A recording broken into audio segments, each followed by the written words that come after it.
பாராட்டிட்டா கூட, அவங்களே கூட உங்களை ஒரு குறையாக பார்த்தாலும் கூட, உங்களுடைய மனதில் உறுதி இருந்தால் இந்த உலகத்தில் ஜெயிக்க முடியும் என்பதை இந்த கல்வி உங்களுக்கு கற்றுத்தரும். தயவு செஞ்சு அடுத்த தலைமுறை பிள்ளைகளை கல்வியை இறுக்கமான ஒரு கருவியாக பற்றிக் கொள்ளுங்கள். கல்வியை வச்சுதான் யாரையும் ஜெயிக்க முடியும். ஆனா இவங்க சொல்றாங்க, வீடு என்ன சாதாரணமான விஷயமா, அப்படியே விட்டுற முடியுமா, பாவமா உட்காந்துருக்கு, முடியாம கூட அந்த பிள்ளை பேசுச்சு. இந்த பிள்ளை கடையத்துல இருந்து கஷ்டப்பட்டு பேசியிருக்கு. என்னங்க நீங்க வாட்டுக்கு நாட்டு பக்கமே சாயிருங்க. வீடுங்கிறது வெறும் கல்லாங்க, அது வெறும் செங்கலா, அது ஜல்லியா, அது சிமெண்டா? வீடுங்கிறது வெறும் கட்டடம் இல்லை. நம்ம எப்படா வருவோன்னு காத்துக்கிட்டு இருக்கிற ஒரு வாசல், அது வீட்டுல தானே இருக்குது. நாம எப்ப உட்காந்து ஆடுவோம்னு தான் ஆடாமல் காத்து இருக்கிற ஒரு ஊஞ்சல், நம்ம எப்ப படுத்திருந்தாலும் நம்மள ஒரு ரிலாக்ஸா இருக்க வைக்கிற ஒரு படுக்கை அறை, எப்ப சாப்பிட போனாலும் இன்னும் சாப்பிடு என்று ஊக்கம் அளிக்கிற ஒரு சமையல் அறை, நம்முடைய மன துயரங்களை எல்லாம் இறக்கி வைக்கிற பூஜை அறை, இது எல்லாம் சேர்ந்து இருக்கிற ஒரு இடத்துக்கு பேர் தாங்க வீடு.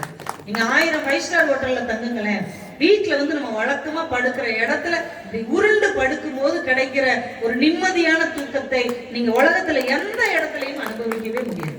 எவ்வளவு பெரிய ஹோட்டல்ல எத்தனை பெரிய அஞ்சப்பரா இருக்கட்டும், எது வேணா இருக்கும், mutton biryani, chicken biryani order போட்டு சாப்பிட்டு பாருங்க. ஆனா வயிறு கெட்டு போய் உடம்பு சரியில்லாத ஒரு நேரத்துல நம்ம அம்மா குழைவா கொஞ்சம் சோறு பொங்கி, கொஞ்சம் காட்டமா ரசம் வச்சு, ஒரு பருப்பு துவையல் வச்சு, ஒரு அப்பளம் வச்சாங்கன்னா அது கொடுக்கிற தேவாமிர்தம் என்பது இந்த உலகத்துல எங்கேயுமே கிடையாது. சாப்பிட மாட்டேன்னு சொன்னா கூட 24 25 வயசு பிள்ளைக்கு சோறு உருட்டி ஊட்டி விடுகிற அந்த தாய்மையை நீங்க உலகத்தில் எந்த விரல்களிலும் பார்க்க முடியாது. அது அம்மா கிட்ட இருந்து மட்டும்தாங்க கிடைக்கும். எல்லாரும் உங்களுக்கு துணை இருப்பாங்க, ஆட்டம் போடுவாங்க, கூடவே இருப்பாங்க. ஆனால் துன்பம் என்று வரும்போது உங்களுக்கு யாரு இருப்பாங்க? நீங்க யோசிச்சு பாருங்க. அப்பா என்கின்ற ஒரு மனிதன் அவனை சாதாரணமா விட்டுற முடியுமா? வீட்டுல இருக்கிற ஒரு ஆண் பிள்ளை தன் தம்பிகளுக்காக தன் வாழ்க்கையவே இழக்கிற, தன் தங்கைகளுக்காக தன்னையே கொடுக்கிற ஒரு மூத்த மகன் நம்ம எத்தனை வீட்டுல இருக்கிறாங்க. நாங்க துபாயில ஒரு தடவை பட்டிமன்றம் பேச போயிருப்பாங்க. போயிட்டு 2 நாள் எங்களை சுத்தி பார்க்க கூட்டு போனாங்க. ஆனால் டெசர்ட்னு சொல்லுவாங்களா, அந்த பாலைவனத்துல ஒரு ஜீப்ல எங்களை எல்லாம் கூட்டு போனாங்க. குதிச்சு போனோம். அங்க கீழே ஒரு பெரிய சமவெளி மாதிரி எப்படி கூடாரம்லாம் கட்டி நிறைய ஸ்வீட்டு, ஸ்நாக்ஸ், மெகந்தி போடுறது இது மாதிரி வச்சிருந்தாங்க. 4-5 ஒட்டகத்தையும் நீ பண்ணி வச்சிருந்தாங்க. ஒட்டகத்திலேயே நீங்க ஏறி போகலாம், உங்களுக்கு அந்த இதெல்லாம் இருக்குது அப்படின்னு. எங்க கூட வந்த ஒரு பேச்சாளருக்கு ஒட்டகத்து கூட நின்று செல்ஃபி எடுக்கணும்னு அவ்வளவு ஆசை. அவர் ஒரு செல்ஃபி பைத்தியம். உங்களை சொல்லல தம்பி, அவரை சொன்னாங்க. அவர் ஓடி எல்லாமே செல்ஃபி எடுக்கிறார். ஒட்டகத்துக்கிட்ட எடுக்கணும்னு அவருக்கு ஆசை. ஆனா பயமா இருக்கு, ஒட்டகம் கடிச்சிருச்சுன்னா என்ன செய்ய அப்படின்னு. இந்த ஒட்டகத்தை மேய்ச்சிக்கிட்டு இருக்கிற ஒரு இளைஞன், அண்ணே பயப்படாதீங்க, நான் சும்மா நில்லுங்க, அதெல்லாம் கடிக்காது, பழகுன ஒட்டகம் தான். நீங்க யாருப்பா நீ அப்படின்னே நம்ம ராமநாதபுரம் பக்கம் ஒரு கிராமத்து பேரை சொல்றான். அந்த ஊரு தானே நம்ம ஊருக்காரண்டா அப்படின்னு எல்லாம் சேர்ந்து பக்கத்துல நின்று எல்லாருமே போட்டோ எடுத்துக்கிட்டோம், செல்ஃபி எடுத்தோம், வாட்ஸ்அப் எல்லாம் எடுத்தோம். அந்த பேச்சாளர் சொன்னார், இப்ப எடுத்த போட்டோவை நான் வாட்ஸ்அப்ல போடுறேன், இன்ஸ்டாகிராம்ல போட்டு, பேஸ்புக்ல போட்டு தெரிக்க விட போறேன் அப்படின்னாரு. அந்த பையன் அவரை தனியா கூப்பிட்டு போய், அண்ணே நான் இருக்கிற போட்டோலாம் எனக்கு அனுப்பி வச்சுருங்க, எதையுமே நீங்க வாட்ஸ்அப், ஃபேஸ்புக், இன்ஸ்டால நான் இருக்கிறத போடாதீங்க, நீங்களா நிக்கிறத போடுங்க. ஏன்ப்பா நம்ம ஊர்ல இருந்து நீ எவ்வளவு உழைச்சி சம்பாதிக்கிற, எங்களுக்கு ஒரு பெருமை தானே. சும்மா இருக்கனே, நான் இன்கம் படிச்சிருக்கிறேனே, 2 லட்சம் ரூபா ஒரு ஏஜென்ட் கொடுத்து எங்க அம்மா கஷ்டப்பட்டு வளையல் தாலியெல்லாம் அடகு வச்சு கொடுத்துச்சு. அந்த பையன் ஹோட்டல்ல மேனேஜர் வேலை வாங்கி தரேன்னு சொல்லி இங்க விட்டுட்டான். நான் எங்க வீட்டுக்கு இப்ப வரைக்கும் நான் மேனேஜரா இருக்கேன்னு எங்க அம்மாட்ட சொல்லிட்டு இருக்கேன். ஒட்டகம் மேய்க்கிறேன்னு சொன்னா எங்க அம்மா உசுறு விட்டுருந்தேன். தயவு செஞ்சு சொல்லாதீங்கண்ணே, நான் எப்படியாவது கஷ்டப்பட்டு சம்பாதிச்சு ஒரு நல்ல தொகையை சம்பாதிச்சுட்டு எங்க அக்காவோட கல்யாணத்தை நான் நல்லபடியா முடிச்சுட்டேன்னா நான் எப்படியும் தப்பிச்சிருவேன்னு அந்த பையன் சொல்லும் போது எங்களுக்குலாம் கண்ணு கலங்கிருச்சு. நம்மளாம் என்ன நினைக்கிறோம், வெளிநாட்டுல பிள்ளைங்க வேலை பார்க்கறாங்கன்னா ஏதோ செண்டு வாசத்துலயும் சாக்லேட்டை சாப்பிட்டு சந்தோஷமா இருக்காங்கன்னு நினைக்கிறோம். ஒரு 10 ரூபாய், ஒரு 20 ரூபாய் செலவு பண்றதுக்கு கூட நம்ம வீட்டில் செல்லமாக வளர்ந்த பிள்ளைகள் அங்கே கணக்கு பார்த்து கொண்டு வெறும் தண்ணீரை குடித்துக் கொண்டு வாழ்கிற ஆயிரக்கணக்கான இளைஞர்கள் இங்க வெளிநாட்டுல பார்க்கணும். அவ்வளவு கஷ்டப்பட்டு வீட்டுல நாம சந்தோஷமா இருக்கணும். நாம இங்க அடிக்கிற சென்ட் அங்க அவனுடைய வேர்வை துளிகள் தான். இங்க நம்ம சாப்பிடுற நல்ல சாப்பாடு அவன் குப்பூஸ்னு ஒண்ணு புரோட்டா விட கடினமா இருக்கும். அதை பிச்சு சாப்பிட்டோம்னா ஒரு டேஸ்ட் இருக்காது, மண்ணு மாதிரி இருக்கும். ஆனா வயிறு நிறைஞ்சிடும். அது ரொம்ப கம்மியான ரேட்டு. அதை மொத்தமா வாங்கி வச்சு சுட வச்சு சாப்பிட்டுட்டு இருக்காங்க. நாம சந்தோஷமா இருப்பதற்காக நம்ம வீட்டு பிள்ளைகள் அங்க இருக்கிறார்கள்னா எதுக்காக அங்க இருக்காங்க? என் வீடு நல்லா இருக்கணும், ஒரு சொந்த வீடு நான் கட்டணும், அப்பாவுடைய கடனை அடைக்கணும், தம்பி தங்கச்சிகள்லாம் செட்டில் பண்ணணும் என்று நினைக்கிற இந்த உணர்வு இருக்கு இல்லையா, இந்த உணர்வை வீட்டில் இருக்கிற அன்பு மட்டும்தான் கொடுக்குமே தவிர நாட்டுல இருக்கிற எதுவுமே கொடுக்காது. யாராவது ஃப்ரெண்டுக்காக வெளிநாட்டுக்கு போவானா? ஃப்ரெண்டுக்காக வேலைக்கு போவேனா, அம்மாவுடைய ஒரு சொட்டு கண்ணீருக்காகவும் அப்பா பட்ட வேதனைக்காகவும் தான் இந்த பிள்ளைங்க ஃபாரினுக்கு போறாங்க. என் தங்கச்சி எப்படியாவது செட்டில் பண்ணிடணும். அந்த உறுத்து இருக்குல்ல, ஏன் தங்கச்சி எங்க அண்ணன் அப்படிங்கிற உறுத்து இந்த நாட்டுல எங்கேயுமே வராதுங்க.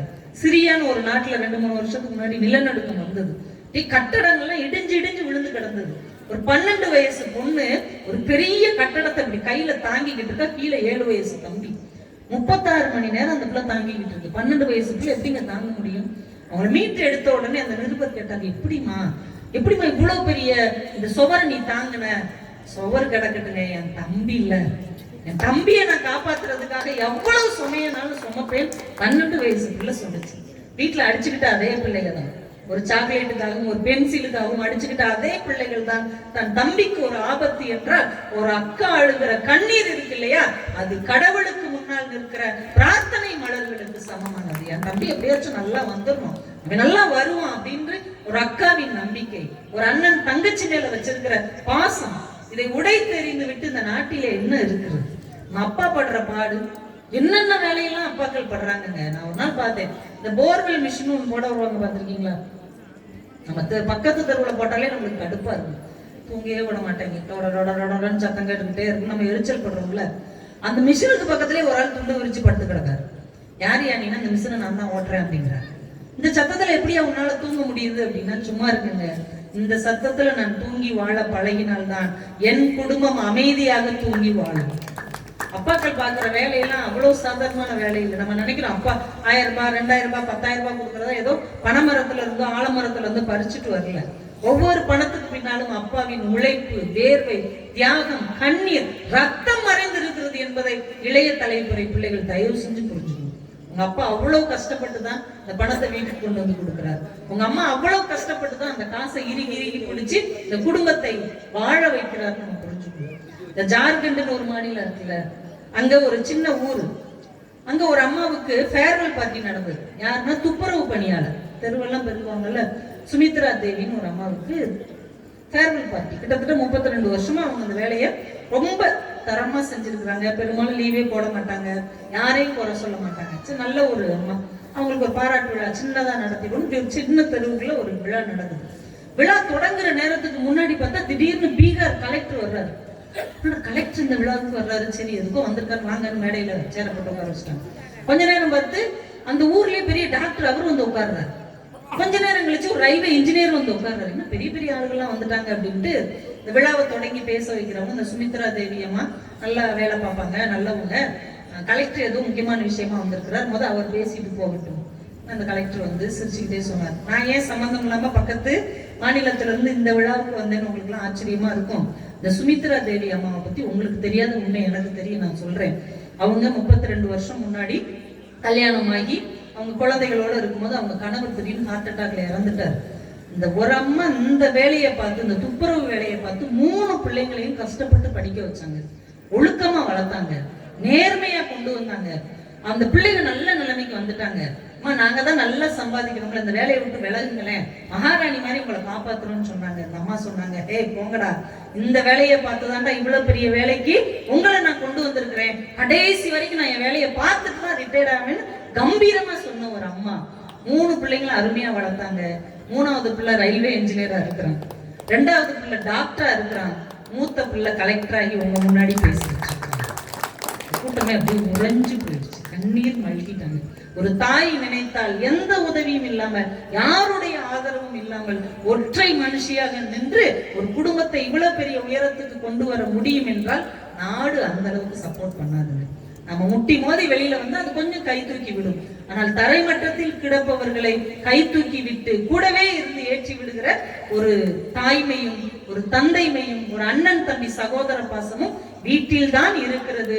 நாடு நல்ல அனுபவங்களை தந்தாலும் வீடு தருகிற அன்புதான் நல்ல இளைஞர்களை உருவாக்கும் என்று சொல்லி தயவு செஞ்சு வீட்டில் இருக்கிற பிள்ளைகள், உங்கள் தாய் தந்தை உங்கள் குடும்பம் தருகிற பாதுகாப்பை ஆதரவை ஒரு நாளும் கைவிட்டு விடாதீர்கள் என்று சொல்லி நல்ல இளைஞர்களை உருவாக்குவது நாட்டை விட வீடே என்று தீர்ப்பு சொல்லி ரொம்ப ரொம்ப அருமையா பேசின பேச்சாளர்களுக்கும் இந்த பணியிலும் கொட்டும் பணியிலும் இந்த தமிழுக்காக உட்கார்ந்து இருக்கிற நம்முடைய சங்கத்தமிழ் மன்றத்தை சார்ந்த காளாப்பூர் ஊரை சேர்ந்த அத்துணை நல்ல உள்ளங்களுக்கும் எங்கள் மனமார்ந்த நன்றிகளை தெரிவித்து அடுத்த வருடத்திற்குள் இன்னும் நீங்கள் மென்மேலும் மிகப்பெரிய உயரங்களுக்கு சென்று இந்த விருது வாங்குகிற பட்டியல் இன்னும் மிகப்பெரிய பட்டியலாக மாற வேண்டும் என்று இறையருளை வேண்டி விடைபெறுகிறோம். நன்றி, வணக்கம்.